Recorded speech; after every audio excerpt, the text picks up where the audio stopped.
వినవు కానీ direct PSK phone చేస్తా. నువ్వేమన్నా అనుకో, పిచ్చి పిచ్చి మాటలు మాట్లాడకు నువ్వు. పిఎస్కే ఫోన్ చేస్తా.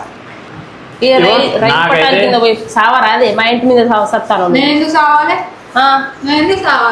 సావాలే అలాంటిది. నేను ఎందుకు సావాలి? నేను సావా. ఇగో బాగుతా నా లైఫ్. ఇప్పుడు మనం ముగ్గురం కలిసి ఉందాం అనుకోని ఫిక్స్ అయినావు నువ్వు. ఫిక్స్ అయినా. ఏది ఫిక్స్ అవుడు?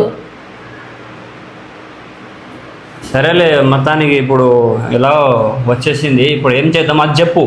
నేనేం ఇప్పుడు ఏం అంటలే నిన్ను, తనను కూడా ఏం అయితే వినవు కానీ డైరెక్ట్ పిఎస్కే ఫోన్ చేస్తా. నువ్వేమన్నా అనుకో, పిచ్చి పిచ్చి మాటలు మాట్లాడకు నువ్వు. పిఎస్కే ఫోన్ చేస్తా.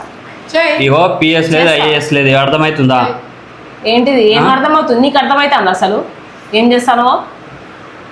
చూడు నందు, నేను ఏమంటున్నా నీకు, ఏమంటున్నావు? ఏమైనా ఉంటే మాట్లాడుకుందాం కానీ నువ్వు అంటే ఎన్నిసార్లు మాట్లాడతావు నువ్వు? అరే ఆ రోజు ఏదో కావాలని నీ మీద ఏదో ఒకటి ఇట్లా నువ్వు ఎలా రియాక్ట్ అయ్యేదో అని చెప్పేసి నేను రాధని తీసుకొచ్చినా చూపించిన అయిపోయింది.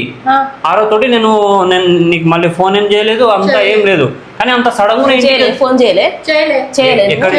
ఫోన్ ఫోన్ ఫస్ట్ ఫోన్ చూస్తా. ఇవో నువ్వు ఫోన్లో ఒక కాల్స్ ఏమైనా వస్తే చెప్పు, ఏమైనా ఉంటే చెప్పు. ఇవో తన నెంబర్ కూడా ఏమైనా ఉందా చూడు. ఎక్కడ ఏం లేదు అసలు. అరే వాళ్ళ ఇంట్లో ఎందుకు వచ్చినావు నువ్వు మా ఇంటికి? మళ్ళీ చూడు నందు, వాళ్ళ ఇంట్లో వాళ్ళ మమ్మీ డాడీ నువ్వెందుకు మాట్లాడతాను రా మధ్యలో? నువ్వెందుకు మాట్లాడతాను? రా మూసుకొని ఉండు అటుండు.